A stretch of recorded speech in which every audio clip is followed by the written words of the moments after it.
सर्वांचं आपल्या यूट्यूब चॅनलमध्ये स्वागत आहे.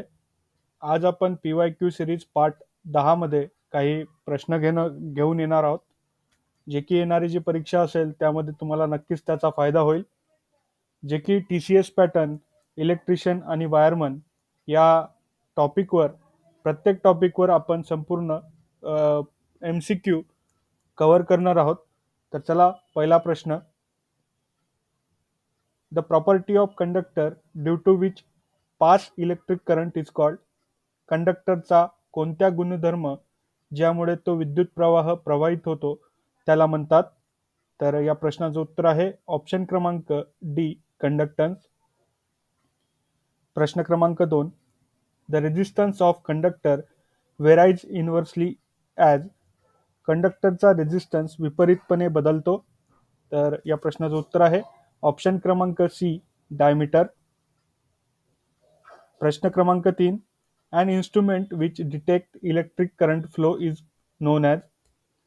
इलेक्ट्रिक चालू प्रवाह शोधणारे एक साधन म्हणून ओळखले जाते. तर याचं उत्तर आहे ऑप्शन क्रमांक सी, गॅल्व्हनोमीटर. प्रश्न क्रमांक 4. व्हेरिस्टर ॲक्ट लाईक. व्हेरिस्टर सारखे कार्य करतात. तर याचं उत्तर आहे ऑप्शन क्रमांक डी, नॉन लिनियर रेझिस्टर. प्रश्न क्रमांक 5. Melting temperature of electrician solder is. इलेक्ट्रिशियनच्या सोल्डरचे वितळण्याचे तापमान आहे. तर याचं उत्तर आहे ऑप्शन क्रमांक डी, 185 डिग्री सेल्सिअस. प्रश्न क्रमांक 6. Which of the following material has negative temperature coefficient of resistance. खालीलपैकी कोणत्या सामग्रीमध्ये प्रतिकार नकारात्मक तापमान सहकार्यक्षम आहे. तर याचं उत्तर आहे ऑप्शन क्रमांक सी, कार्बन. प्रश्न क्रमांक 7. A rheostat differ from potentiometer in a respect that is. Rheostat हे पोटॅन्शिओमीटरपेक्षा वेगळे असते कारण. तर याचं उत्तर आहे ऑप्शन क्रमांक B, it has higher wattage rating. त्यात जास्त वॅटेज रेटिंग असल्यामुळं. प्रश्न क्रमांक 8. Which of the following material is good conductor of electricity. खालीलपैकी कोणती सामग्री विजेचे चांगले कंडक्टर आहेत. तर याचं उत्तर आहे ऑप्शन क्रमांक डी, कॉपर. प्रश्न क्रमांक 9. The circuit whose property are same in either direction is known as. ज्या सर्किटचे गुणधर्म दोन्ही दिशेने समान आहेत ते म्हणून ओळखले जातात. तर याचं उत्तर आहे ऑप्शन क्रमांक सी, बायलॅटरल सर्किट. प्रश्न क्रमांक 10. Current carrying capacity of 1.5 mm square aluminium wire. 1.5 mm aluminium वायरची जास्तीत जास्त करंट वाहून नेण्याची क्षमता किती असते. तर याचं उत्तर आहे ऑप्शन क्रमांक सी, 8 एम्पियर. प्रश्न क्रमांक 11. The capacity of storage cell is 2.5 ampere hour. What is the maximum current that can supply. Storage सेलची क्षमता जर 2.5 एम्पियर पर अवर आहेत तर पुरवठा करू शकणारा जास्तीत जास्त करंट आहे किती आहेत. तर या प्रश्नाचं उत्तर आहे ऑप्शन क्रमांक डी, 5 एम्पियर.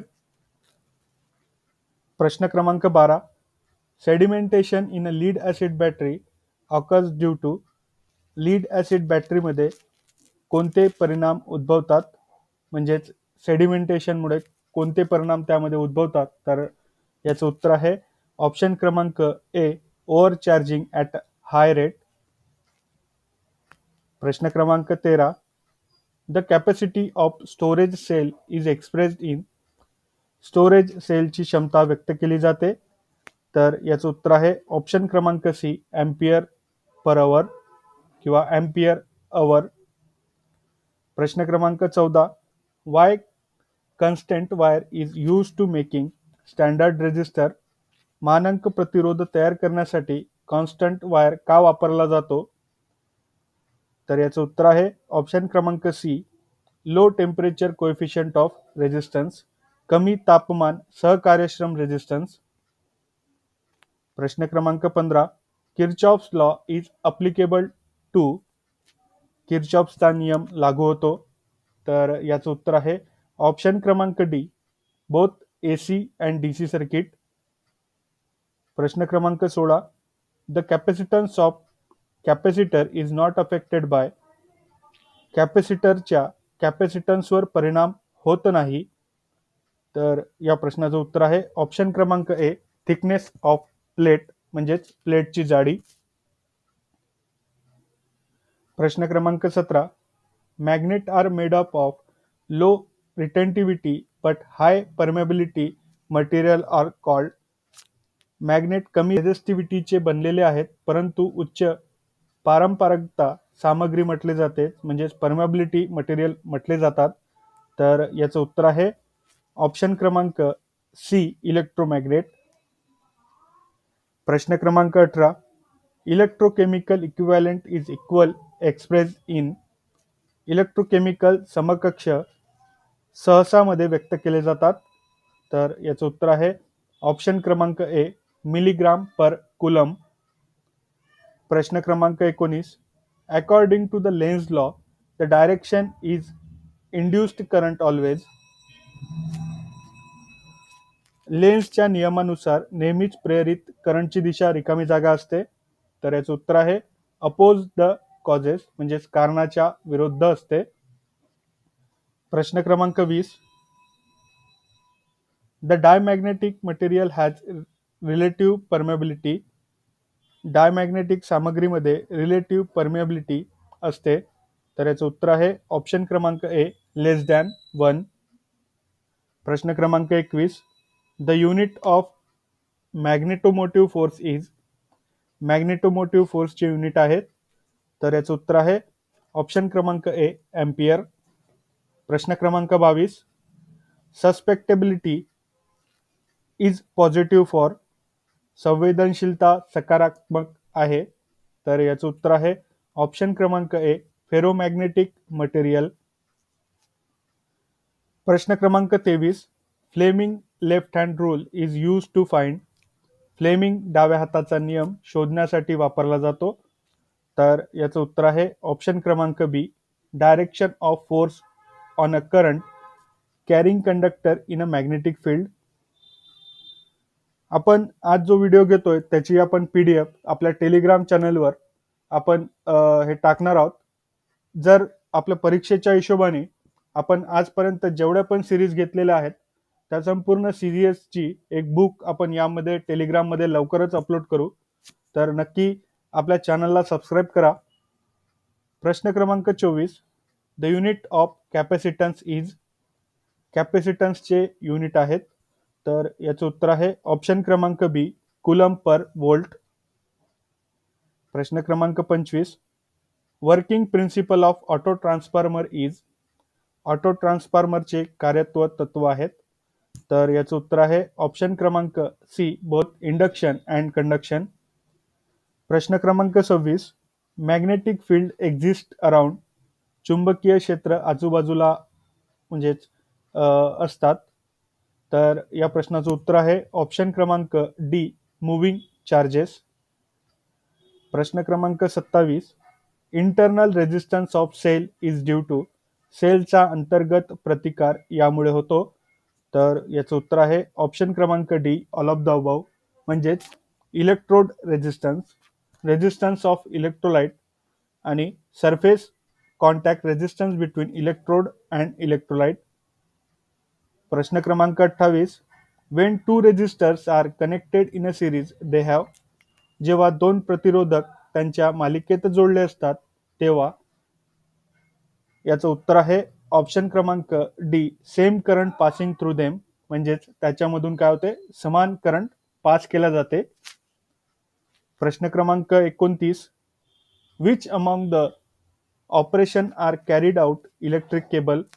खालीलपैकी कोणते ऑपरेशन इलेक्ट्रिकल केबलवर केले जातात. तर याचं उत्तर आहे ऑप्शन क्रमांक D, all of the above म्हणजेच स्प्लेसिंग, टर्मिनेशन आणि ट्विस्टिंग. प्रश्न क्रमांक 30. Which among this fuse is very fast in operation. खालीलपैकी कोणता फ्यूज अतिशय जलद कार्य करतो? तर याचं उत्तर आहे ऑप्शन क्रमांक ए, सेमीकंडक्टर फ्यूज. प्रश्न क्रमांक 31, which among the following is power tool. खालीलपैकी कोणते पॉवर टूल आहेत? तर याचं उत्तर आहे ऑप्शन क्रमांक C, both A and B, म्हणजेच इलेक्ट्रिक सॉ आणि इलेक्ट्रिक ड्रिल. प्रश्न क्रमांक 32, the type of internal wiring is use in domestic installation are filling the blanks. घरगुती इन्स्टॉलेशन म्हणजेच डोमेस्टिक इन्स्टॉलेशनमध्ये वापरल्या जाणाऱ्या अंतर्गत वायरिंगचे प्रकार रिकामी जागा आहेत. तर याचं उत्तर आहे ऑल ऑफ द अबव, म्हणजेच क्लेट वायरिंग. आपण पहिल्या लेक्चरमध्ये क्लेट वायरिंग काय असते ते आपण डिटेल डिस्कस केलं होतं.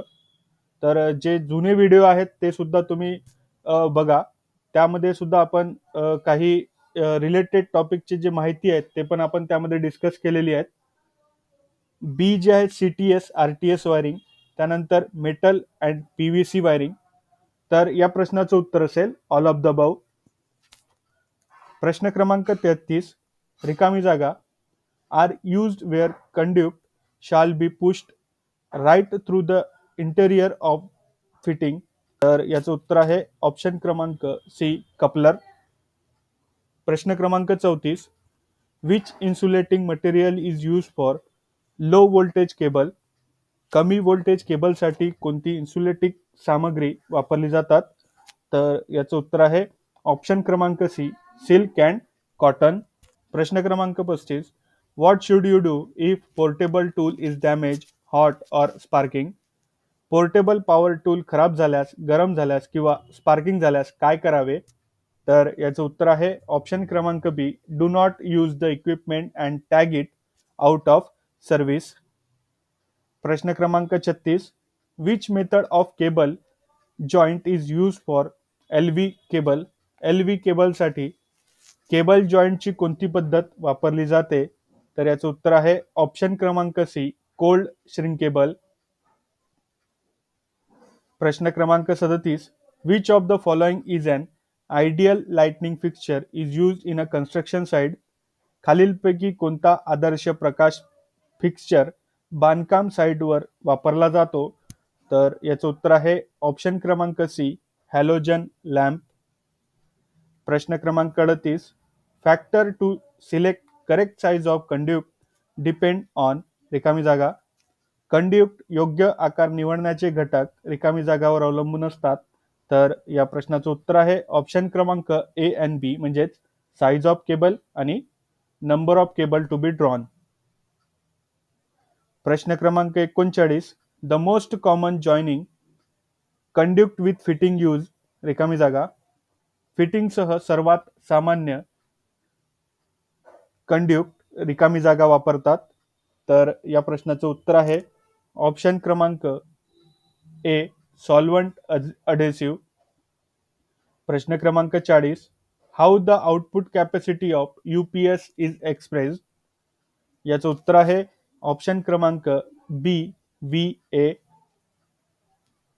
प्रश्न क्रमांक 41, which control system consume very low power for motion control in AC and DC motor. कोणती नियंत्रित प्रणाली AC आणि DC मोटरमध्ये गती नियंत्रणासाठी खूप कमी ऊर्जा वापरते?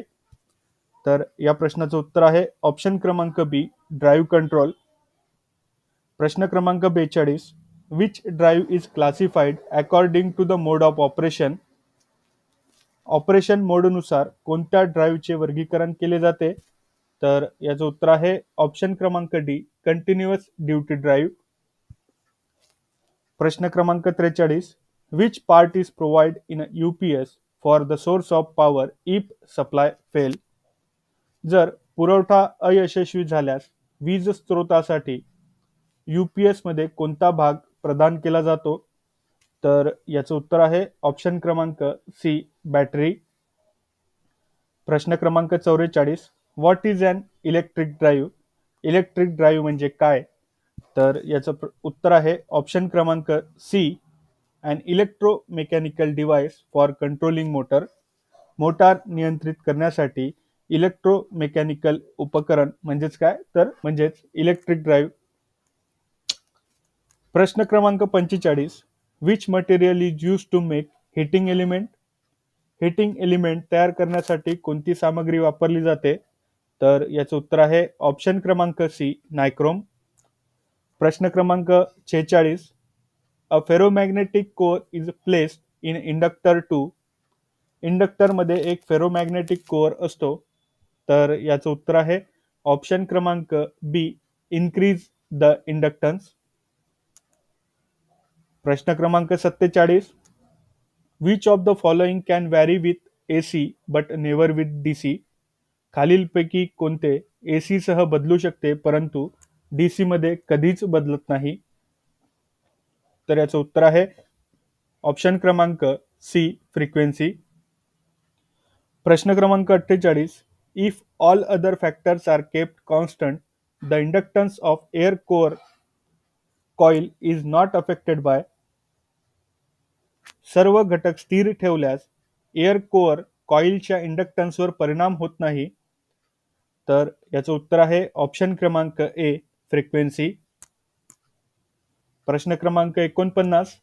The length of time between a point in a one cycle and same point in a next cycle of an AC wave is the. म्हणजेच एका चक्रातील एक बिंदू आणि AC वेव्हच्या पुढील चक्रातील समान बिंदूच्या दरम्यानचा कालावधी म्हणजेच काय? तर याचं उत्तर असेल ऑप्शन क्रमांक सी, पिरियड. प्रश्न क्रमांक 50 आणि आपल्या या सिरीज PYQ सिरीज 10 मधला शेवटचा प्रश्न. Capacitance act to store electrical energy as. म्हणजेच कॅपॅसिटन्स विद्युत ऊर्जा साठवण्याचे कार्य करते. तर याचं उत्तर आहे ऑप्शन क्रमांक डी, अँड इलेक्ट्रिक फील्ड. आज आपण टोटल या PYQ सिरीज 10 मध्ये टोटल 50 प्रश्न बघितले. येणारे जे आपले व्हिडिओ असतील त्यामध्ये सुद्धा आपण बरेच प्रश्न कव्हर करणार आहोत, जे की आपल्या येणारी जी परीक्षा असेल त्यामध्ये तुम्हाला नक्कीच त्याचा फायदा होईल. आणि या ज्या व्हिडिओची आपण PDF जे आहेत ते आपल्या टेलिग्राम चॅनलवर आपण टाकणार आहोत. ते उद्या संध्याकाळपर्यंत आपण ते टेलिग्रामवर आपण याची PDF अपलोड करू. व्हिडिओ जर आवडला असेल तर नक्की लाईक करा, शेअर करा. भेटूया आपण पुढच्या व्हिडिओमध्ये. तोपर्यंत धन्यवाद.